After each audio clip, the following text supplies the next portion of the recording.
we're here to figure out how we can help this young lady. Today on Dr. Phil. My 18-year-old daughter is out of control. She will push me, shove me, pull my hair. She's kicked me in the stomach. Coming to Dr. Phil was a road trip from hell. Yeah, that's how our car ride's going! Your mother says you split her head open with a cell phone. You said, oh, it's just an accident. Your sister says you crashed into her car. You said, oh, it was just on an accident. It's like you take responsibility for nothing. Did you put these bruises on your mother? No. Did she put these bruises on you? Yes. Out of control rage. You're calling me a liar, so... Are you lying? Let's do it. Have a good show, everybody. Here we go. This is a safe place to talk about hard things. Stand by. We'll count you down. Today's going to be a changing day in your life. 5, 4... I am not giving up on you.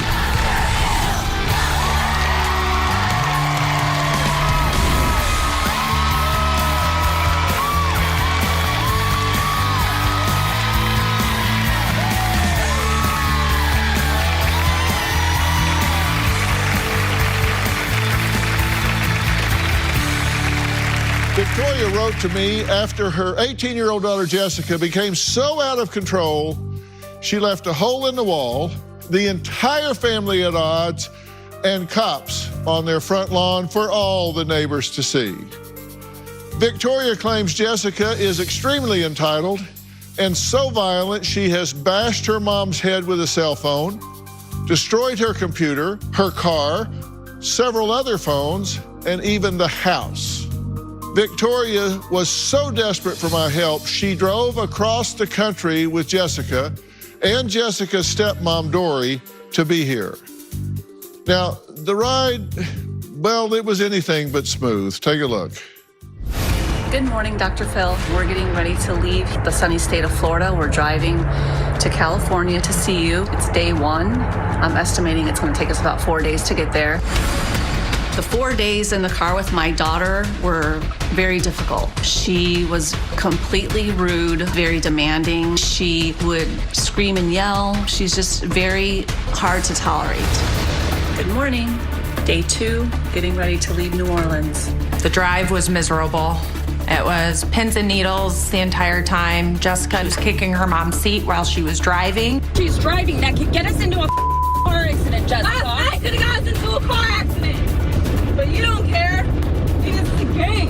Yeah, I think it's a game. Yeah, God, I'm so tired of this. Today is day 3. Yesterday in the car, Jessica was giving her driver's license information to someone. I told her that that was very dangerous. We're getting ready to hit the road. That's the car. You guys have been driving crazy the whole time. This is ridiculous. What is wrong?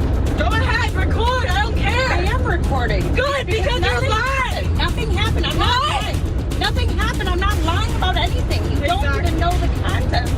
Literally, like, understand that you're liars. Like, you guys lie. You don't, Jesse? Yeah, that's how our car ride's going. Yeah. Like, stop lying. I'm so sick of, like, all the hatred. Everyone hates me. That's it. Everyone just hates me. That's it. You're wrong. Everybody loves you. No, they don't.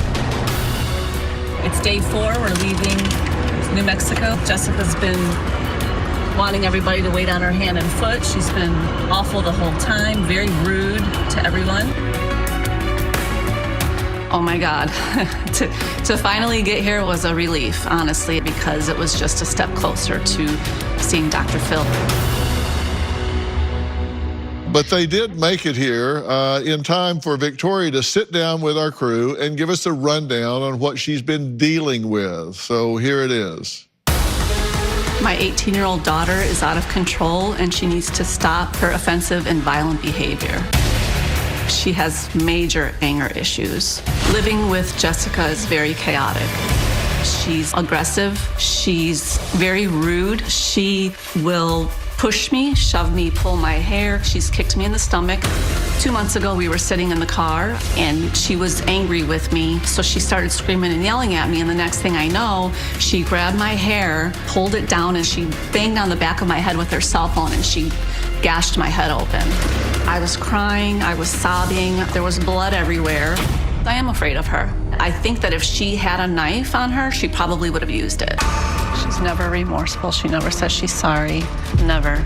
Even when she split my head open and saw blood everywhere and no remorse. None. The last time she was at my house was on Thanksgiving. We were sitting there playing a card game, and Jessica just went off. She says, "What are you looking at, bitch?" She started screaming and yelling and cussing everybody out at the table. She got physical. She was pushing and shoving me. She swung the door open. She put a hole in the wall. So she called the police, and they actually almost arrested her for being violent. She did push me hard, yes, so I had a bruise on my arm. Since she's turned 18, things have definitely gotten worse. They all hate me for no reason. Nobody hates you. We all love you. Yeah, you do. Yes, you do. If I didn't love you, I wouldn't be here right now. Okay, bitch. Jessie has destroyed multiple cell phones. She's destroyed her apartment. She's put holes in the walls, broken mirrors, broken her blinds. We're talking major, major damage. She doesn't know how to control her anger, and that's how she deals with it. Jessica actually asked me if she could move back in with me recently, but I told her not until she sees a doctor and gets on medication. I wouldn't even consider it until then. I'm terrified for her future. I'm afraid she's gonna end up homeless or in jail or dead. Well, Victoria, I'm glad you're here because you're at the end of your rope. I am. Why come all the way here? Because you're the best, and I figure, you know, if anyone can help, I think you can help. I'm very afraid for her life. I feel like a failure as a mother. I mean, I do have 2 other daughters that don't have that same problem, so I don't know why with her it's been so different. And You've had her arrested for assault. yes. And she's destroyed things. I mean, she attacks you. She split your head wide open with a cell phone. She says it was, quote, on accident, but Yeah. she accidentally hit you in the top of the head with her cell phone. I hate it when that happens. Right. And gashed your head open, and it was bleeding. Did she show any remorse for that at all? No, she never shows remorse. She never says she's sorry. You have her living on her own. How does she pay for things? She doesn't. So the So you deal pay for things. the deal was I would let her get her own apartment. I would pay half the rent. She would have to pay half the rent, pay her gas, groceries, things of that nature. And I would pay half her rent, her car insurance, her cell phone, and her other expenses. And that was the deal to help her. So, okay, now she has something of her own.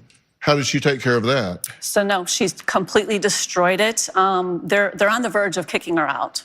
Okay, She's they're about destroyed- to evict her. Yeah, they're about to evict her. Because she's torn up everything. Yes. Right? Big holes in the walls that are 2 feet wide, all the way to the pipes. The blinds, the mirrors are all broken. The cabinet doors off the. But she's there by herself, By right? herself. So there's nobody fighting with her. No. She's just fighting with the apartment. She gets in a rage and she just destroys things. She texts with you. You say to her, now make a doctor's appointment. She says, I thought Dory, her stepmother, was making it. I don't know how. You say, well, you made one for Tuesday, the one you canceled. Yeah, but that was online. Well, why can't you make one? Asking you. And you say, well, okay, well, you made it once, you can make it again. She says, I don't know any numbers to call, Mom. You say, call the same doctor you called before. I didn't save the number. Hello? I'm not calling the blank doctor. She's just like All over the place. helpless. Right. And then at the end of it, can I use your gas card? Right. All right, well, coming up, Jessica says that she wants to move back in with her mom, and it makes no sense why her mom would tell her no. We'll meet her and talk about that next.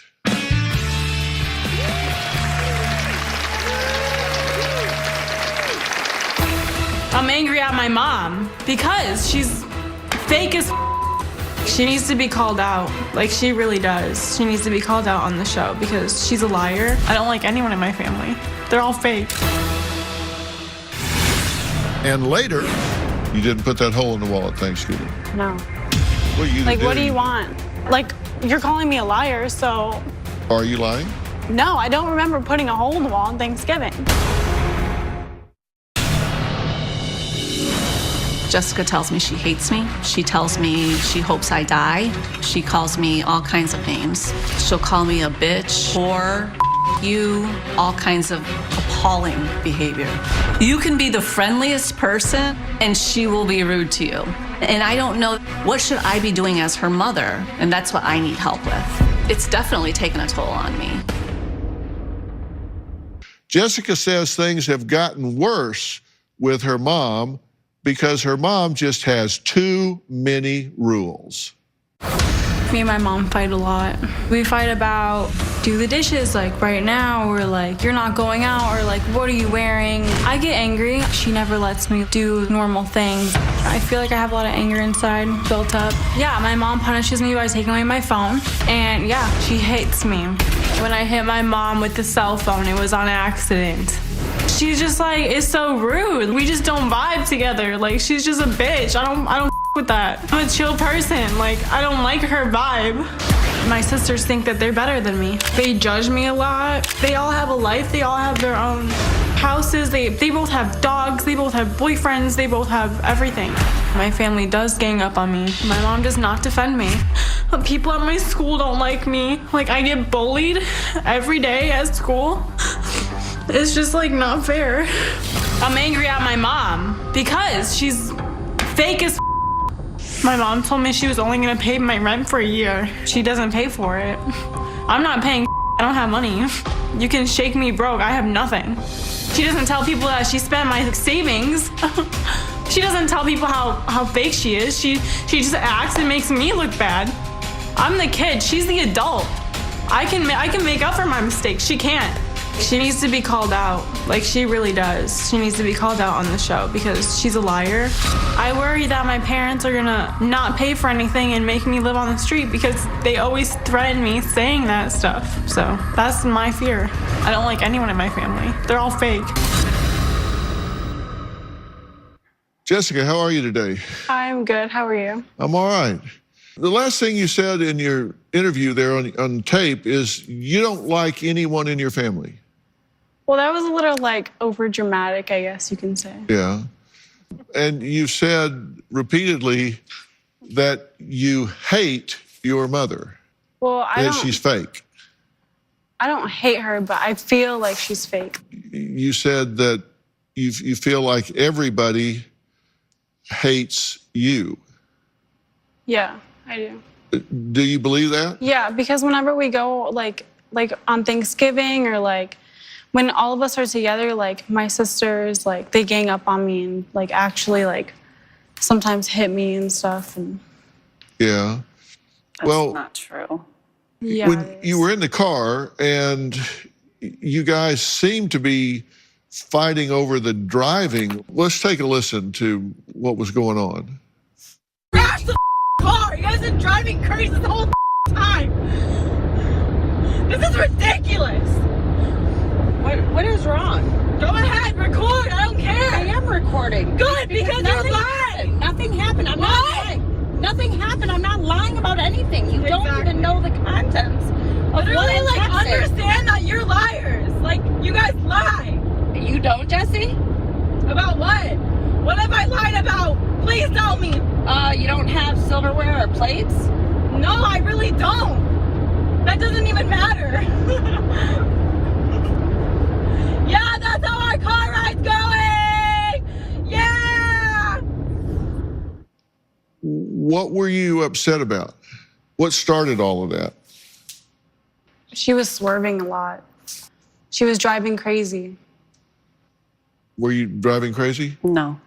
She wasn't even driving. When that video happened, I was driving. Remember you kicked the back of my seat? But she got upset for, I don't know, we don't know why she got upset. All of a sudden, she just got upset and started screaming and yelling. I didn't know if she got a text message or something. She was in the back seat, so I'm not sure what started her whole rage. Do you sometimes get upset and not know why? No, that was like for no reason. I literally just did it like on purpose because she was driving crazy. Uh-huh. And you're living in an apartment by yourself now, right? Yeah, I live in student living. Uh-huh. I live in like a dorm-ish looking house. Yeah. and it's got a lot of damage in it. Not anymore. All the damage is fixed. Okay. Well, I want to talk about that. Jessica's stepmom, Dory, says she saw Jessica being bullied growing up, and that's why she became a bully herself. That's her opinion. We'll meet her and talk about that next.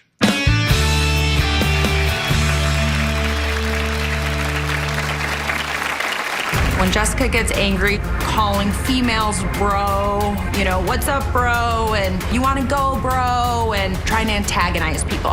Anytime Jessica's showing up, you can count on something bad happening.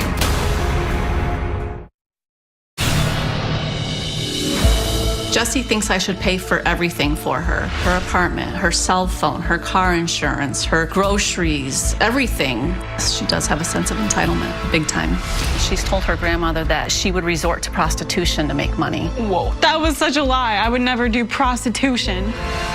What? Wow. What will you do? I don't know what I would do. That's why I'm crying. I do worry that I will be taking care of her for the rest of her life. Victoria's not the only one worried about Jessica's future. Jessica's stepmom, Dory, says when she lived with her, Dory was walking on eggshells 24/7. When Jessica gets angry, it is very scary. She escalates from 0 to 10 in a blink of an eye. She's driving that could get us into a car accident, Jessica. Last night could have got us into a car accident. I have lived with Jessica on and off for the past 16 years. Jessica was a troubled child from the time she was a baby. Jessica was a little bit bullied between her two older sisters growing up because of her learning disability. They had nicknames for her, SpongeBob teeth and all that kind of stuff. I have witnessed Jessica being violent with her father, and I've seen her beat him up, beat me up, push us into walls, cops come. I've seen her beat her mother up. I do not play a parenting role to Jessica at all because I am scared of her. I will not parent her. I'm afraid that Jessica will beat me up, put me into a chokehold, or push me into a corner, into a place that I can't get out of. When Jessica gets angry, you know, calling females bro, you know, what's up, bro, and, you know, you want to go, bro, and trying to antagonize people. Jessica feels that everybody hates her. That manifests itself in anger. That's it. Everyone just hates me. That's it. You're wrong. Everybody loves you. No, they don't. When I hear Jessica's coming for a family function, I usually try to get out of it. Anytime Jessica's showing up, you can count on something bad happening. Dory, thank you for being here. Why did you agree to be here? I agree to be here because I want help for Jessica before it's too late. Right. And you think she's spiraling out of control? I do. I don't think I'm getting worse. I want to get better. I don't understand what happens, what we're getting at. What happens inside when you get in a rage? Is it a blackout rage? Yeah, I guess. And I you think don't. sometimes she does black out because she didn't remember when she busted my head open. Do you remember that? Yeah, I remember that. My phone fell. I didn't mean to do anything to you. That was not on purpose at all. When I got her back to her apartment and she got out of the car, she said, "Next time, call the cops, bitch." No. Did you crash into your sister's car? Yes. Was it on purpose? No, it was on accident. So you didn't mean to come back into the neighborhood and purposely hit her car? No. Did you apologize? Yeah. No, she did not. But are you telling me the truth? Are you being honest with me? Or are you being honest with yourself? You can't change what you don't acknowledge, and that's what I'm trying to figure out. Because your mother says you split her head open with a cell phone. You said, oh, it's just an accident. Your sister says you crashed into her car. You said, oh, it was just on an accident. It's like you take responsibility for nothing. You're saying you want to move back in with your mother. Because I can't pay my rent. But you don't really like your mother. I think she's two-faced, and she's making everything a bigger deal. She wants us to go viral and show all my friends. Okay, so you really don't want to live with her. You're just doing it because you have no choice. Yeah, I guess. But if you tear everything up and yell and scream at people and attack them, why would they want to be around you? I have not ruined your house. I have not done one thing to your house. Yes, you have. This happened on Thanksgiving, correct? No, I didn't put a hole in the wall on Thanksgiving. Okay, did you put these bruises on your mother on Thanksgiving? No. That's such a lie. Did she put these bruises on you on Thanksgiving? Yes. I never put my hands on you on Thanksgiving. No, that's a lie. So she's just making that up? Yeah. And did you slam the door open at Thanksgiving? No. You didn't put that hole in the wall at Thanksgiving? No. So who put it there if not you? I don't know. I guess I did. I don't know. Well, you Like, did what do or you didn't. want? Like, I literally, like, oh my God. I'm just trying to determine if you remember. Yeah, I remember. Mm-hmm. Do you remember, or are you just saying that so I'll move on to something else? You're calling me a liar, so. Are you lying? No, I don't remember putting a hole in the wall on Thanksgiving. Well, coming up, Jessica says that her mom sent her away to multiple treatment centers where she was confined, had no way to save money, and she wants to know why she's expected to pay for things now. We're going to talk about that, and I think it's time to start talking about what I think is going on here. We'll be right back.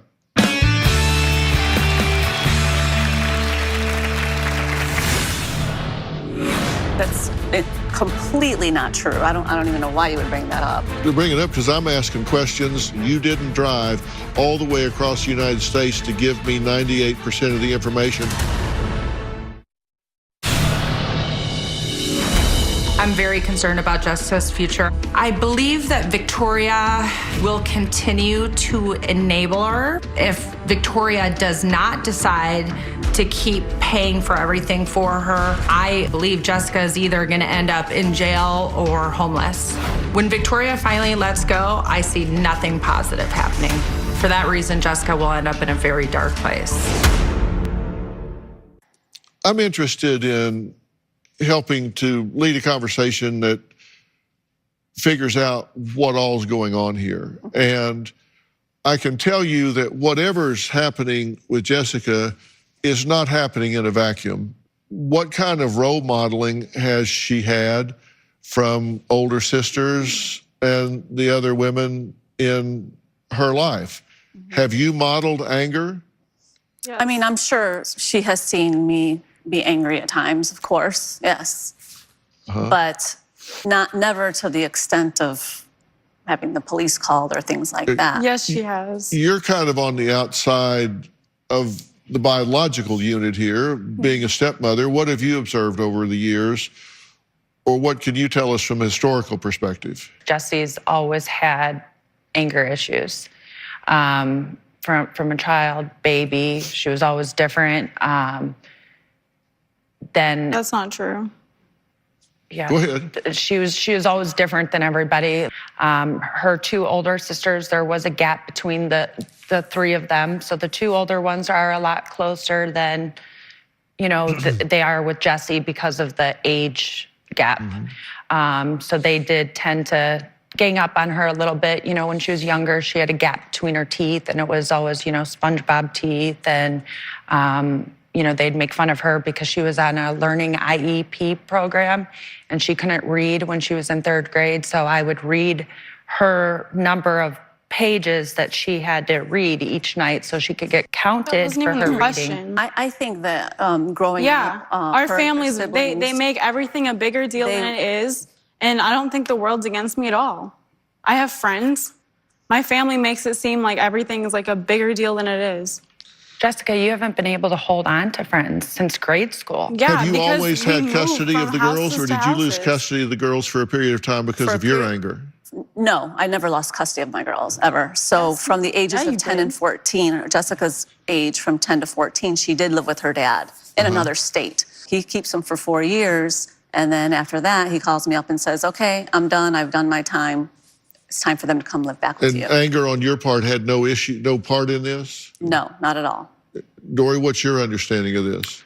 My understanding was when the kids were littler, From what I was told by their dad, that the kids came to live with him because of their relationship with their mother. That's completely not true. I don't even know why you would bring that up. Right. But completely not true. Their dad. You bring it up because I'm asking questions and turning over every stone to find every bit of information, and I want full transparency and full self-critique from everybody to give me all the information. You didn't drive all the way across the United States to give me 98% of the information that might be relevant. Don't withhold something from me and then expect me to give you help. Right, and I'm not. My ex-husband and I. Don't varnish it, don't spin it. That was part of the reason why I left him, was because of his anger issues. Yes, so he and I argued a lot. Yes. So yeah, both my parents have anger toward issues. the children. She's basically summing it up. Like, both my parents have anger issues. That's it. Like, that's relevant. I mean, yeah, that's straight up. Like, that's exactly what it is. Like, that's this isn't all about throwing you under the bus. You seem to think it is, but it isn't. I'm trying to get everything on the table so I can understand. Coming up, Victoria says all she wants is for Jessica to get a proper diagnosis. Now, I called in some serious reinforcements that have been working on this before today. We're going to dive into that next.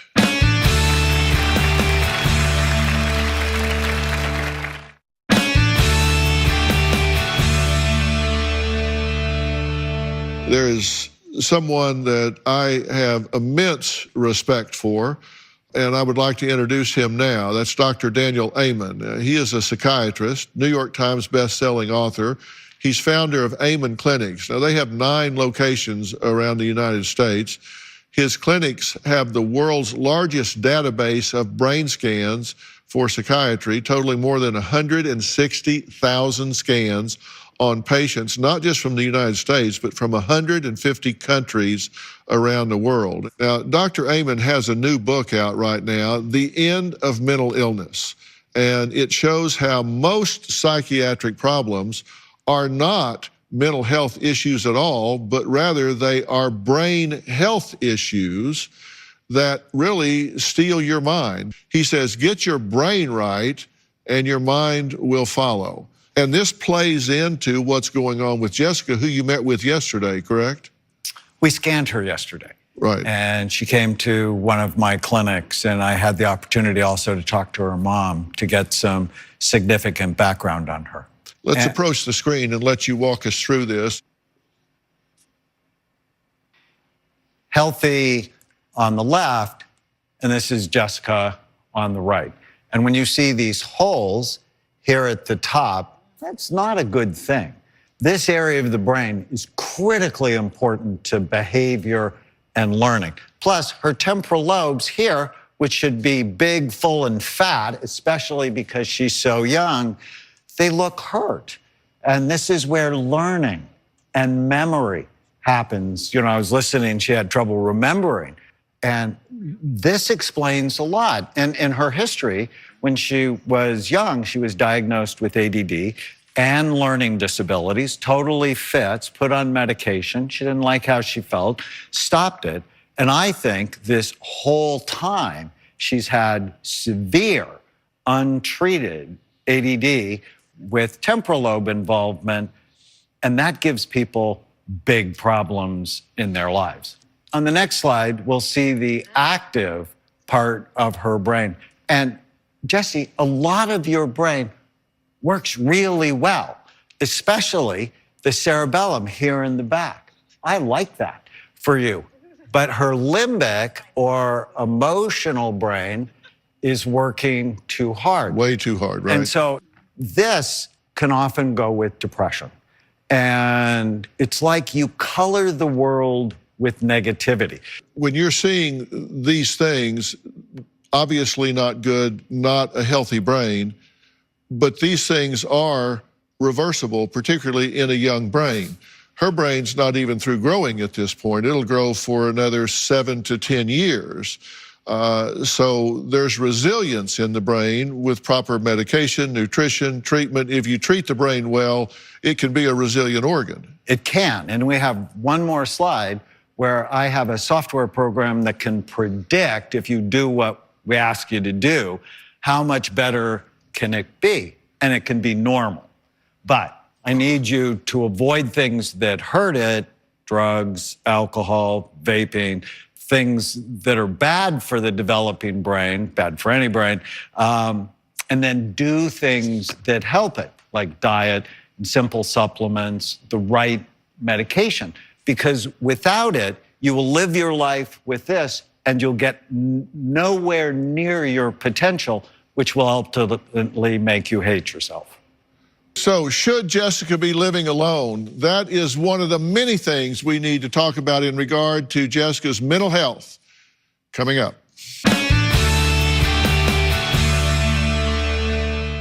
Hey everyone, season 19 is underway. If you never made it to Hollywood to be a part of the studio audience, well, now it doesn't matter. If you're in Oklahoma, Georgia, Texas, New Jersey, or anywhere else in the world, now you can be a part of our virtual audience. Go to drphil.com and click on Be Part of the Audience. Jessica's addicted to social media and she can't live without her phone. At one point, I saw her posting inappropriate videos of her in a bikini or a bra, dancing around provocatively. It's very upsetting. When I punished her, I would take away her cell phone, and that was just infuriate her. That's when she started getting physical with me, trying to physically get the cell phone back from me. She started punching and kicking and pulling hair. It's very upsetting. Just think about this. There are parts of the brain that drive behavior and emotion. And those parts of the brain for Jessica are not healthy and have been neglected. She's been misdiagnosed. She's been improperly medicated, either given the wrong medication or not the right medication. And that's been going on for a number of years. And her brain has been deteriorating because she hasn't been properly diagnosed. 50% of the solution to any problem lies in defining what that problem is. Because if you don't know what the problem is, you're either not treating it or you're treating the wrong thing. And think about coming to a crossroads out in the country and you're supposed to turn left and instead you turn right and go 10 miles. Okay, well, that is a much bigger mistake than just 10 miles because you go 10 miles in the wrong direction. So you got to come back 10 miles. So you've now wasted 20 miles.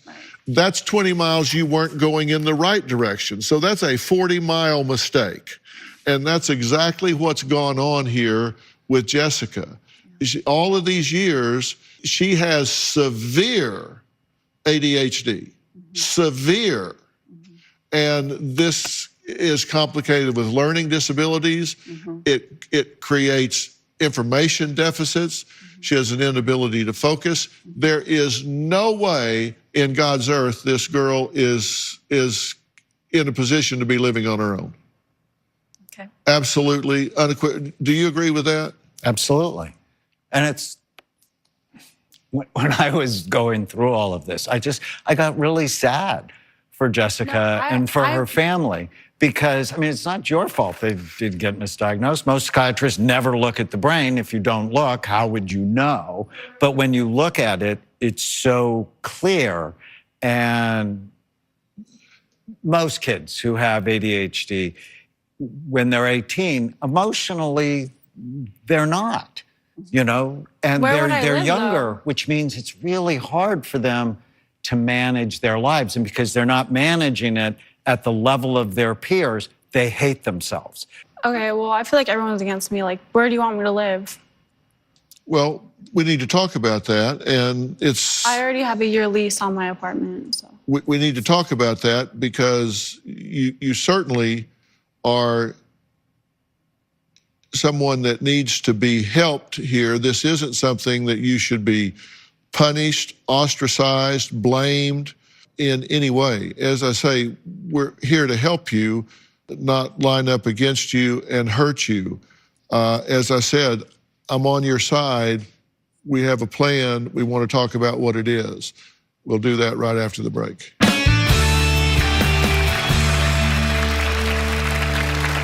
I'm going to arrange these very thoughtful therapists through Doctor on Demand, which is a telemedicine where you don't, right now we're in a pandemic, I don't want you going somewhere that you could get sick, and this is our company. I'll set up 10 sessions for both of you immediately so you get started on that for you, so you know how to approach and manage, for Jessica as well, so she knows what to expect from herself and how to react when she sees and observes these thoughts and feelings in herself. And then I could do that, but if you don't deal with the computer, if you don't deal with the brain, it's like building a house on sand. You have to do that. Or it doesn't, talking therapy simply is not enough if you don't heal the brain. No one has ever looked at her brain. No.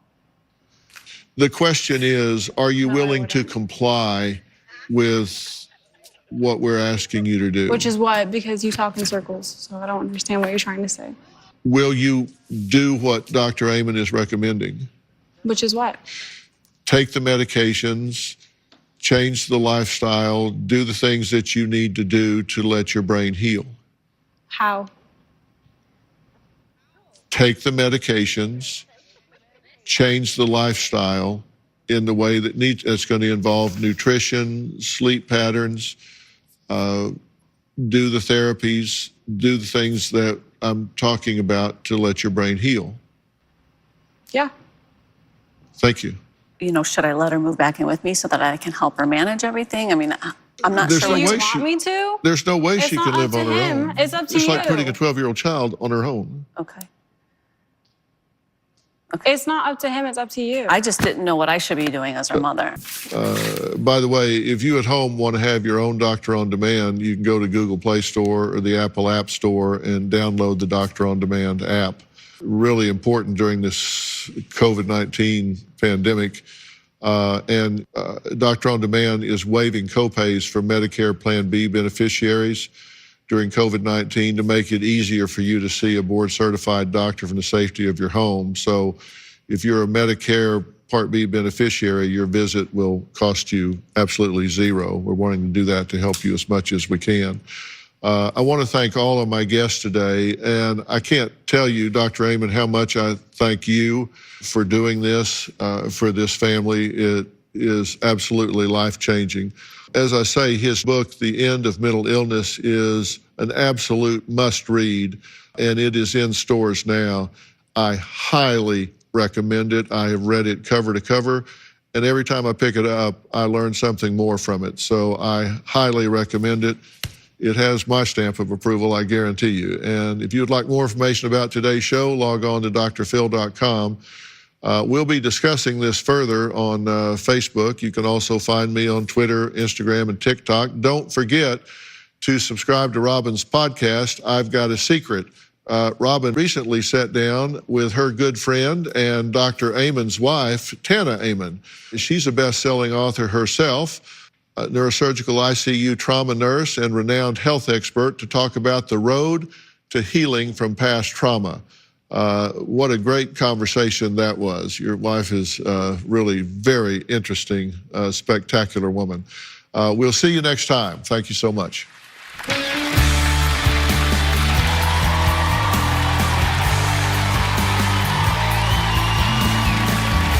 If you would like to be a part of our virtual audience and you have a computer with a camera, log on to drphil.com and click Be Part of the Audience.